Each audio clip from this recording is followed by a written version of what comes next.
Dear students, आज के इस वीडियो में हमें चौथे पाठ के महत्वपूर्ण बिंदुओं को समझेंगे। हम ये जानते हैं कि ये चौथा पाठ परीक्षा में 3 नंबर का क्वेश्चन पूछा जाएगा, जिसमें एक एक नंबर के 3 प्रश्न पूछे जाएंगे। इसका मतलब ये है कि इस पाठ में से छोटे क्वेश्चन आएंगे जो कि एक एक नंबर के होंगे। इसलिए हमें जो महत्वपूर्ण बिंदु हैं उनको ध्यानपूर्वक समझना है, क्योंकि बोर्ड परीक्षा में जो पाठ के पीछे प्रश्नोत्तर दिए हैं उनके अलावा पाठ के बीच में से और जो महत्वपूर्ण बिंदु हैं उनमें से भी क्वेश्चन पूछे जाते हैं। तो यहाँ जो महत्वपूर्ण बिंदु हैं, जो हमने पूरा पाठ पढ़ा, उस पाठ के जो इम्पोर्टेंट बिंदु हैं वो हम समझते हैं। चलिए शुरुआत करते हैं। सबसे पहले पहला पॉइंट है, शरीर में 2 प्रकार की प्रतिरक्षा विधियां पाई जाती हैं। ये शरीर की बात यहाँ मुख्य रूप से मानव शरीर की बात कर रहा है, यानी कि हमारे शरीर के अंदर रोगों से लड़ने की 2 प्रकार की विधियां हैं। प्रतिरक्षा विधि का मतलब क्या है? रोगों से लड़ने की विधि या रोगों से लड़ने की तकनीक। तो ये विधियां 2 प्रकार की होती हैं, पहली स्वाभाविक और दूसरी है उपार्जित।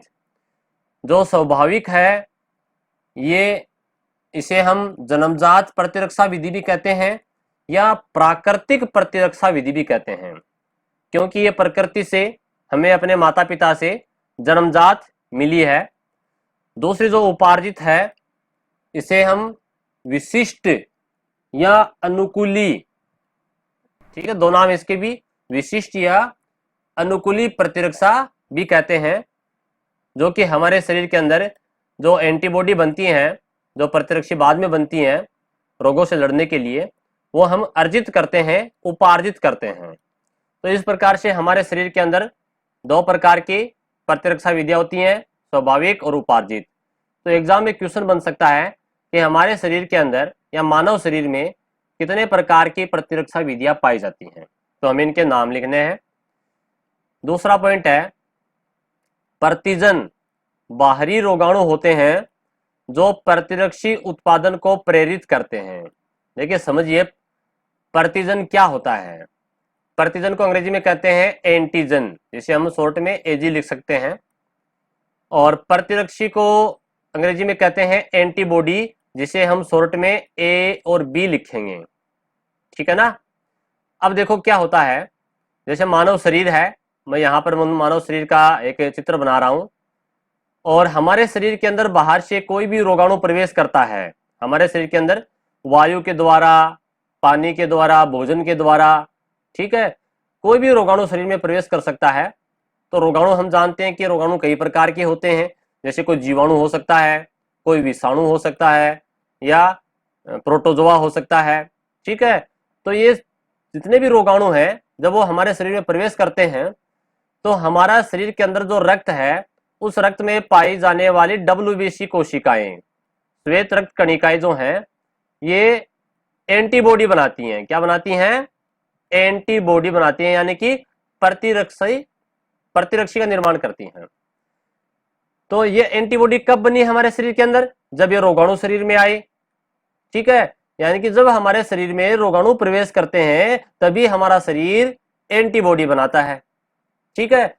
तो जब हमारा शरीर एंटीबॉडी बनाता है, किनके कारण? जब रोगाणुओं के प्रवेश करने के कारण, तो इन रोगाणुओं को हमें एंटीजन कहेंगे। क्या कहेंगे? एंटीजन या प्रतिजन कहेंगे। अब आपके दूसरा 2 पॉइंट है, बिल्कुल समझ में आएगा। देखो, प्रतिजन बाहरी रोगाणु होते हैं। क्या है प्रतिजन? एंटीजन ये रहे। क्या है ये? रोगाणु, जीवाणु, विषाणु, है ना, प्रोटोजोआ, ये बाहरी रोगाणु होते हैं।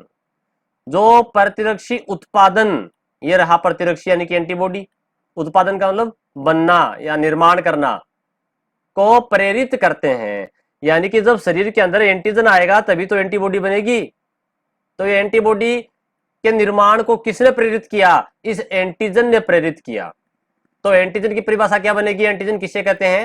यानी कि एंटीजन ऐसे बाहरी रोगाणु हैं जो शरीर में प्रवेश करते हैं तब हमारा शरीर उनके खिलाफ एंटीबॉडी बनाता है। अगला पॉइंट है, तीसरा पॉइंट, प्रतिरक्षी। देखिए जहां कहीं भी नाम आए प्रतिरक्षी, उसका मतलब एंटीबॉडी की बात कर रहा है जो हमारे शरीर में बनी है एंटीबॉडी। एक विशिष्ट गामा ग्लोबुलिन प्रोटीन है, यानी कि ये जो प्रतिरक्षी होती हैं ये एक प्रकार की प्रोटीन होती है। और कौन सी प्रोटीन? Gamma globulin. गामा का सिंबल इस प्रकार से होता है आर्क जैसा, ठीक है, जो प्रतिजन के साथ संयोजित हो जाते हैं। ठीक है, जैसे मान लीजिए हमारा जो शरीर है, मनुष्य शरीर के अंदर ये एक WBC ने क्या बनाया? WBC ने एंटीबॉडी बनाई। अब ये जो एंटीबॉडी है इसका हमारे किताब में एक चित्र भी दिया गया है इसकी आकार आकृति का, कि इस प्रकार से है ना, वाई के आकार का, कैपिटल वाई जैसा ये चित्र बना हुआ है ऐसा। इसमें दो ये हेवी है ना और दो लाइट हल्की भुजाएं, दो भारी भुजाएं, दो हल्की भुजाएं हैं। तो ये एंटीबॉडी है, ये क्या होती है? गामा ग्लोबुलिन प्रोटीन की बनी होती है जो प्रतिजन के साथ संयोजित हो सकते हैं। प्रतिजन यानी कि जो एंटीजन है, कोई भी एंटीजन, जैसे रोगाणु हो सकता है, ये रोगाणु है ना, विषाणु यानी कि वायरस, जीवाणु यानी कि बैक्टीरिया, ठीक है, ये हो सकता है। तो ये एंटीबॉडी क्या करेंगी? इस रोगाणु के साथ में जुड़ जाती हैं, यानी कि इस यहां जुड़ गई, मान लीजिए रोगाणु है, ये एंटीजन ने इसको, एंटीबॉडी ने आपस में संयोजन हो गया, दोनों एक दूसरे से जुड़ जाती हैं, प्रतिक्रिया करती हैं, रिएक्शन करती हैं। इनका निर्माण प्लाज्मा कोशिका द्वारा किया जाता है। किनका निर्माण? एंटीबॉडी का निर्माण, प्रतिरक्षी का निर्माण प्लाज्मा कोशिका द्वारा। अब आप कहोगे सर प्लाज्मा कोशिका कौन सी कोशिकाएं हैं? हमने तो पढ़ाई नहीं कही। देखो पूरा समझते हैं इसको। हम जानते हैं कि हमारा जो रक्त है, उस रक्त के संगठन की बात करें तो रक्त में दो चीजें हैं। एक तो है रक्त के अंदर प्लाज्मा, जो तरल पदार्थ है, ठीक है ना। दूसरे है हमारे रक्त के अंदर रक्त कणिकाएं। दूसरी क्या है? रक्त कणिकाएं हैं। तो रक्त कणिकाएं ये तीन प्रकार की हैं। एक तो आरबीसी लाल रुधिर कणिकाएं, दूसरी हैं WBC श्वेत रुधिर कणिकाएं, और तीसरी हैं प्लेटलेट, ठीक है ना, शॉर्ट में लिख रहा हूँ प्लेटलेट, PLA से। जो WBC जो है ये दो प्रकार की होती हैं। पहले तो होती है कणिका में, ठीक है, दूसरी होती है अकणिका में, या कणिका रहित बोल दीजिए की बात है,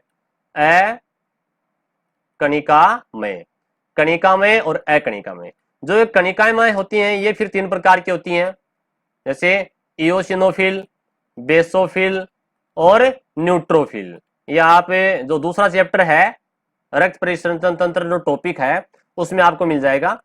जो WBC के प्रकार हैं कणिका में, उसके तीन प्रकार हैं, इओसिनोफिल, बेसोफिल और न्यूट्रोफिल। दूसरी जो अकणिका में है उनके दो प्रकार हैं, मोनोसाइट और दूसरी है लिम्फोसाइट। ये जो लिम्फोसाइट है ये फिर तीन प्रकार की होती हैं, ठीक है, बी लिम्फोसाइट, टी लिम्फोसाइट और नेचुरल किलर सेल, प्राकृतिक मारक कोशिकाएं। तो यहां पर ये जो बी लिम्फोसाइट कोशिकाएं हैं, देखिए समझिएगा, ये बी लिम्फोसाइट कोशिकाएं प्लाज्मा कोशिका बनाएंगी। क्या बनाएंगी? प्लाज्मा सेल, प्लाज्मा कोशिकाएं। और ये प्लाज्मा कोशिकाएं एंटीबॉडी बनाएंगी। क्या बनाएंगी? एंटीबॉडी यानी कि प्रतिरक्षी बनाती हैं। ये पूरी प्रक्रिया है। तो देखिए क्या बता रहा है कि इनका निर्माण, किनका निर्माण? एंटीबॉडी का निर्माण। ये रही एंटीबॉडी, प्लाज्मा कोशिकाओं द्वारा होता है। तो ये रही प्लाज्मा कोशिकाएं। प्लाज्मा कोशिका किससे बनी?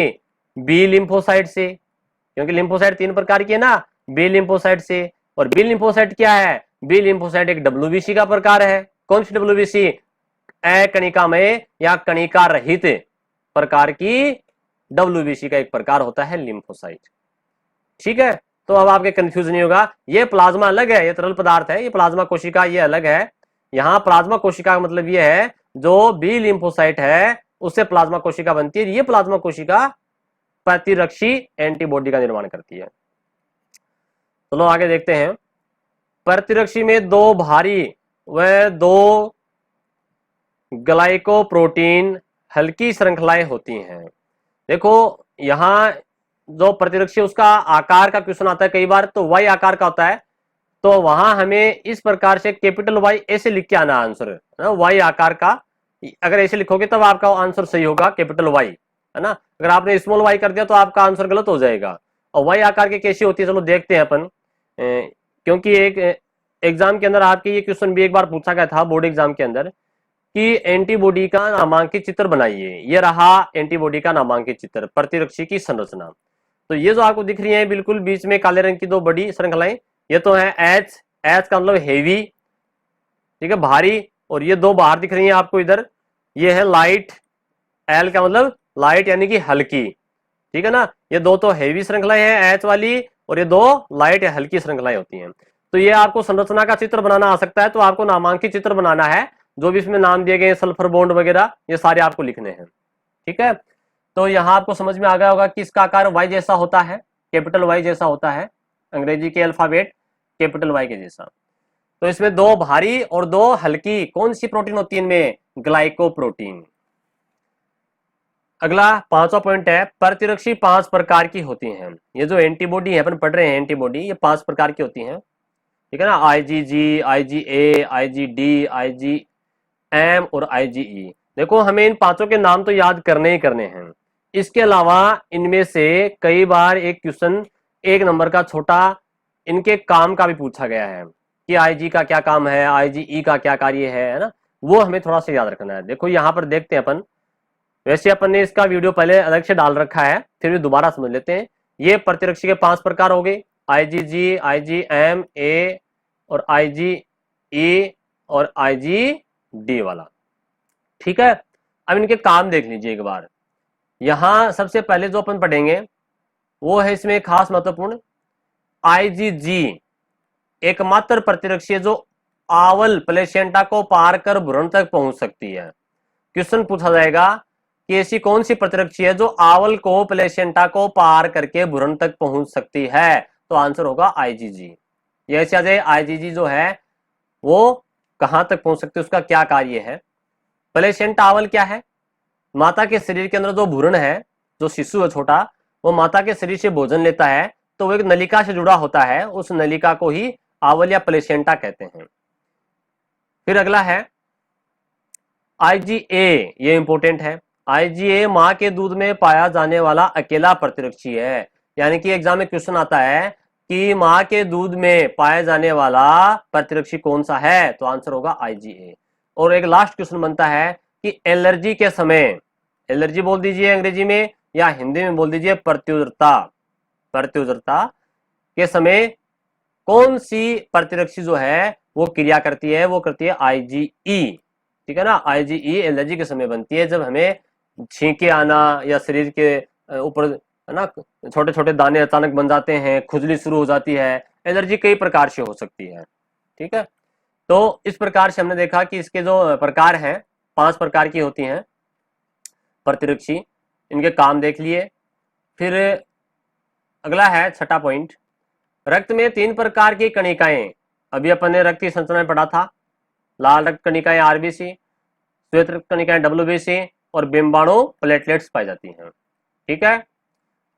7वां पॉइंट है, लाल रक्त कणिकाओं के ऊपर पाए जाने वाले प्रतिजन के आधार पर मानव रक्त को ए बी और ओ में विभक्त किया गया है। देखिए हमारी जो लाल रक्त कणिकाएं हैं, लाल रक्त कणिकाओं का आकार इस प्रकार से होता है, जिसे अपन कहते हैं द्वि अवतलाकार, अवतल लेंस। एक लेंस का पार्ट आएगा, ये लेंस कौन सा है, अवतल लेंस, जिस जो किनारों से चौड़ा यानी फैला हुआ होता है और बीच में से सकरा होता है, पतला होता है, उसे अवतल लेंस कहते हैं, ठीक है। तो ये अवतल लेंस जो है, दोनों भाग अवतल है, इधर का भी और इधर का भी, जिसके दोनों भाग अवतल होते हैं वो कहलाता है द्वि अवतलाकार। द्वि यानी दो, द्वि यानी कि दो होता है। तो यहाँ देखो इसकी दोनों सतह अवतल के आकार की है, तो आरबीसी का आकार भी कैसा होता है, द्वि अवतलाकार होता है। अब देखिए आरबीसी के ऊपर, आरबीसी के ऊपर यदि ए प्रकार की एंटीजन है किसी व्यक्ति की, आरबीसी के ऊपर यदि ए प्रकार की एंटीजन पाई जाती है ना, आरबीसी के ऊपर बहुत सारी आरबीसी हमारे शरीर के अंदर, दूसरी आरबीसी है इसके ऊपर भी ए प्रकार की होंगी, ठीक है ना। पूरे शरीर में एक ही प्रकार की होंगी रक्त के आरबीसी के ऊपर। तो ए प्रकार की अगर एंटीजन है तो उसका ब्लड ग्रुप ए हो जाएगा। किसी व्यक्ति की आरबीसी के ऊपर यदि बी प्रकार की एंटीजन है तो उसका ब्लड ग्रुप बी हो जाएगा। और किसी व्यक्ति की आरबीसी पर यदि ए और बी दोनों प्रकार के प्रतिजन है तो उसका ब्लड ग्रुप क्या हो जाएगा, ए बी हो जाएगा। और किसी व्यक्ति की आरबीसी के ऊपर कोई भी एंटीजन नहीं है तो वो ओ वर्ग कहलाएगा, ओ यानी कि शून्य वर्ग कहलाएगा। अब ये इसे अपन एबीओ प्रकार का ब्लड ग्रुप कहते हैं, एबीओ प्रकार का रक्त समूह कहते हैं। इसके बारे में कोरल लैंडरस्टिनर ने बताया था। ये वैज्ञानिक का क्वेश्चन भी आ सकता है कि रक्त समूह के बारे में सबसे पहले किसने बताया या खोज किसने की, कोरल लैंडरस्टिनर ने बताया। 8वां पॉइंट है, एबी रक्त समूह वाला व्यक्ति सर्वग्राही तथा ओ रक्त समूह वाला व्यक्ति सर्वदाता होता है। देखिए बोर्ड एग्जाम के अंदर ये क्वेश्चन दोनों में से कई बार एग्जाम से क्वेश्चन पूछे गए हैं। ए बी सर्वग्राही होता है और ओ जो है वो सर्वदाता, यानी कि जिस व्यक्ति का ब्लड ग्रुप ओ है वो सबको रख दे सकता है, ये ए को भी दे सकता है, ये बी को भी दे सकता है, ठीक है ना। ओ वाला ए बी वाले को भी रख दे सकता है और ओ वाले को भी दे सकता है। और ए बी जो है सर्वग्राही है, यानी कि ये ए से भी रक्त ले सकता है, ये बी से भी रक्त ले सकता है और ए बी से भी रक्त ले सकता है और ओ से भी रक्त ले सकता है। जो सबसे रक्त ले सकता है वो ए बी, तो सर्वग्राही कहलाएगा, ग्राही मानी लेने वाला, ग्रहण करने वाला। और जो सबको रक्त दे सकता है वो सर्वदाता कहलाएगा, दाता यानी कि रक्त देने वाला। अगला क्वेश्चन, अगला पॉइंट, लाल रक्त कणिकाओं पर आरएच कारक की उपस्थिति या अनुपस्थिति के आधार पर रक्त दो प्रकार का होता है, आरएच पॉजिटिव धनात्मक या आरएच ऋणात्मक। देखिएगा वही बात है, अगर आरबीसी के ऊपर मान लीजिए ए प्रतिजन है तो इसका ब्लड ग्रुप तो ए हो गया, लेकिन अगर इसके ऊपर आरएच कारक भी उपस्थित है तो ये ए प्लस हो जाएगा। और अगर मान लीजिए किसी व्यक्ति की आरबीसी के ऊपर यानी कि ए तो है, ए एंटीजन है, ए प्रतिजन है, परंतु आरएच नहीं है, तो ये इस व्यक्ति का ब्लड ग्रुप ए नेगेटिव होगा। यानी कि जिस व्यक्ति की आरबीसी पर आरएच पाया जाता है वो तो आरएच पॉजिटिव, और जिसके ऊपर नहीं होता है वो आरएच नेगेटिव कहलाएगा। जैसे मान लीजिए किसी व्यक्ति के ब्लड ग्रुप के ऊपर बी प्रकार की प्रतिजन है और उसके ऊपर आरएच कारक भी उपस्थित है तो उसका ब्लड ग्रुप हो जाएगा बी प्लस, बी पॉजिटिव। और जिसकी आरबीसी के ऊपर केवल बी प्रकार की ही प्रतिजन है परंतु आरएच कारक नहीं है वो हो जाएगा बी नेगेटिव, ठीक है। ऐसे ही ए बी जिसके ऊपर ए बी दोनों है वो ए बी ब्लड ग्रुप कहलाएगा, और आरएच है तो ए बी प्लस, और आरएच नहीं है तो ए बी माइनस कहलाएगा, ठीक है। और ओ वाले के पास तो पता है अपन को, ओ वाले के पास तो कुछ एंटीजन होता ही नहीं है। अगर उसके ऊपर आर एच प्लस है, आर एच है तो वो आर एच प्लस कहलाएगा, यानी कि ओ प्लस, ठीक है ना। आर एच प्लस का मतलब वो ओ प्लस वाला कहलाएगा। और जिसके ऊपर कुछ भी नहीं है, ना तो ए ना बी ना ए बी, ठीक है, और ना ही आर एच, वो कहलाएगा ओ माइनस। सर्वदाता यही होता है, ओ माइनस वाला होता है, ठीक है। 9वां पॉइंट अपने पढ़ा। 10वां पॉइंट है, मनुष्य में आरएच कारक 5 प्रकार के होते हैं। अब देखो ये जो आरएच कारक है ना, इनके प्रकार हैं। इनमें से आरएच डी सबसे प्रमुख है। ये इंपॉर्टेंट, ये क्वेश्चन कई बार एग्जाम में पूछा गया है। सबसे इंपॉर्टेंट कौन सा इसमें से, आरएच डी वाला है। तो देखते हैं अपन, देखो कौन कौन से प्रकार हैं, इनके नाम पूछ सकते हैं कि मनुष्य में पाए जाने वाले आरएच कारकों के नाम लिखिए। तो अपन इनके नाम लिख लें पांचों के। मानव में 5 प्रकार के आरएच कारक पाए जाते हैं। कौन कौन से, R H D capital D है, R H E capital E, फिर आर एच स्मॉल ई, फिर आर एच कैपिटल सी और आर एच स्मॉल सी। देखिए आसान सा तरीका है, ई कैपिटल और स्मॉल हो गई, ठीक है ना, सी कैपिटल और स्मॉल हो गए, और डी जो है वो अकेला कैपिटल ही है। तो 5 प्रकार हो गए ना, ठीक है। तो इनमें से सबसे महत्वपूर्ण आर एच कारकों में आर एच डी सबसे महत्वपूर्ण होता है। क्लियर, सबसे इंपॉर्टेंट यही है। चलिए फिर अगले पॉइंट पे चलते हैं अपन। रक्ताधान। देखो रक्ताधान क्या होता है, एक व्यक्ति का रक्त किसी दूसरे व्यक्ति को देना, ठीक है, रक्ताधान कहलाता है। एक ऐसी प्रक्रिया है जिसके द्वारा रक्त या तो पूरा रक्त उसको दे सकते हैं, जिस व्यक्ति को रक्त की आवश्यकता है उसको पूरा खून चढ़ा सकते हैं, या कभी कभी क्या होता है किसी व्यक्ति को पूरे रक्त की आवश्यकता नहीं होती, केवल आरबीसी की आवश्यकता होती है, केवल प्लाज्मा की आवश्यकता होती है, या फिर केवल प्लेटलेट की आवश्यकता होती है। जैसे आपने नाम सुना होगा डेंगू बुखार, है ना, इसके अंदर प्लेटलेट की कमी हो जाती है तो उसको पूरा रक्त न चढ़ा करके केवल प्लेटलेट ही चढ़ाई जाती हैं। परंतु होता क्या है वास्तव में, जो रक्तदान करने वाला व्यक्ति है उसका रक्त पैकेट के अंदर निकाल लिया जाता है। प्लास्टिक की पैकेट होती है, उन पैकेट्स के अंदर रक्त निकाल लेते हैं और फिर उस रक्त को उस रक्त के अंदर जो रक्त का संगठन है, यानी कि आरबीसी, डब्ल्यूबीसी, प्लेटलेट, इन सबको अलग अलग कर लेते हैं। जिस व्यक्ति को जो चीज आवश्यक होगी वो उसको दे दी जाएगी। तो रक्तदान एक ऐसी प्रक्रिया है जिसके द्वारा रक्त या रक्त आधारित उत्पाद, यानी कि रक्त के उत्पाद कौन कौन से, जैसे प्लाज्मा हो सकता है, प्लेटलेट हो सकती हैं, आदि को एक व्यक्ति से दूसरे व्यक्ति के परिसंचरण तंत्र जो है, इसमें मुख्य रूप से देखो वैसे तो 3 चीजें शामिल हैं परिसंचरण तंत्र में। एक तो है रक्त शामिल, परिसंचरण तंत्र में 3 चीजें आती हैं, रक्त, दूसरा आता है इसमें हृदय, ठीक है ना, हृदय, और तीसरा इसमें आती है रक्त वाहिकाएं, यानी कि धमनी और शिराएं, ठीक है। तो ये परिसंचरण तंत्र की बात कर रहा है। तो रक्त कहाँ चढ़ाते हैं हम, रक्त जो है हमारी शिरा के अंदर चढ़ाएंगे अपन, ठीक है ना, शिरा से निकालेंगे रक्त।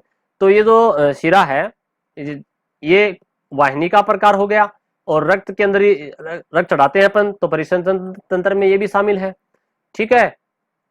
अगला पॉइंट है, दान दिए रक्त को प्रसंस्करण द्वारा पृथक पृथक घटकों, देखो ये प्रसंस्करण मतलब विधि है, एक मेथड है, उस विधि के द्वारा उसमें से उसके घटक अलग अलग कर लेंगे। रक्त के घटक कौन कौन से होते हैं, आरबीसी, डब्ल्यूबीसी, है ना, ये रहे, जैसे आरबीसी लाल रक्त कोशिकाएं, प्लाज्मा, बिंबाणु आदि में विभक्त किया जा सकता है, ठीक है। फिर अगला क्वेश्चन नंबर पॉइंट नंबर 13 है, रुधिर वर्ग का नियंत्रण 3 विकल्पियों। अब ये 3 विकल्प कहां से आ गए, विकल्प का मतलब क्या है, देखो हमारे शरीर के जितने भी लक्षण हैं, चाहे वो आवाज हो, चाहे वो त्वचा का रंग हो, चाहे वो नाक की आकृति हो, चाहे वो बालों का प्रकार हो, घुंघराले बाल या सीधे बाल, है ना, कुछ भी हमारे जो हाव भाव, हमारे तौर तरीके, हमारे बाहर से जो आकृति, अंदर के शरीर के अंदर की जो क्रियाएं हैं, उन सभी लक्षणों का नियंत्रण जीन के द्वारा होता है। और जीन कहाँ होते हैं, देखो समझते हैं, हमारे शरीर में कोशिकाएं, अरबों कोशिकाएं हैं, और कोशिका के अंदर केंद्रक होता है, केंद्रक में गुणसूत्र होते हैं। हमारे प्रत्येक कोशिका के अंदर 46 गुणसूत्र हैं, जो कायिक कोशिका है ना उनमें 46 है, जनन कोशिकाओं में 23 होते हैं, आदि हो जाते हैं। तो ये जो गुणसूत्र है, गुणसूत्र हमेशा जोड़े में होते हैं, जैसे ये पहला जोड़ा, ठीक है ना, ये दूसरा जोड़ा, ठीक है, फिर तीसरा जोड़ा, और लास्ट में 23वां जोड़ा। तो एक जोड़े में 2 गुणसूत्र होंगे, पहला, दूसरा, तीसरा, चौथा, और ये 45वां गुणसूत्र है, और लास्ट में ये 46वां गुणसूत्र हो गए। अब देखिए जो गुणसूत्र होते हैं वो जोड़े में होते हैं, और गुणसूत्रों पर जीन पाए जाते हैं, तो जीन भी जोड़े में होंगे, यानी कि एक जीन इसके ऊपर, एक जीन इसके ऊपर। और ये जीन ही क्या करते हैं, जीन लक्षणों का नियंत्रण करते हैं। मान लीजिए ये जीन लंबाई का नियंत्रण करता है, मान लीजिए गुणसूत्र नंबर 3 और 4 के ऊपर जो जीन है वो किसी पौधे के अंदर फल के आकार का नियंत्रण करते हैं। उसी प्रकार से 45 और 46 नंबर के जीन जो है वो लिंग का निर्धारण करने वाले जीन है, तो लिंग गुणसूत्र कहलाते हैं, है ना। पुरुष के अंदर XY और स्त्री में दोनों XX होते हैं, ठीक है। तो यहां अपन बात कर रहे हैं कि हमारा जो रक्त है, जो ब्लड ग्रुप है, उसका नियंत्रण करने वाले जीन जो है उसके 3 विकल्प होते हैं। कौन कौन से हो सकते हैं, एक तो IA, एक IB और IO। A और B तो होते हैं प्रभावी, देखो जीन जो होंगे हमेशा प्रभावी होते हैं, एक प्रभावी और दूसरा अप्रभावी होता है। जीन के अंदर 2 विकल्प होते हैं, तो प्रभावी, दूसरा अप्रभावी। A और B प्रभावी है और O अप्रभावी है। अब जीन जोड़े में होंगे हमेशा, जैसे मान लीजिए अगर दोनों जीन IA और IA वाले हो गए तो उस व्यक्ति का ब्लड ग्रुप क्या हो जाएगा, A। अगर किसी व्यक्ति के अंदर दोनों जीन B और B वाले हो गए तो ब्लड ग्रुप B हो जाएगा। और अगर जीन दोनों एक A और एक B हो गया तो उस व्यक्ति का ब्लड ग्रुप AB हो जाएगा।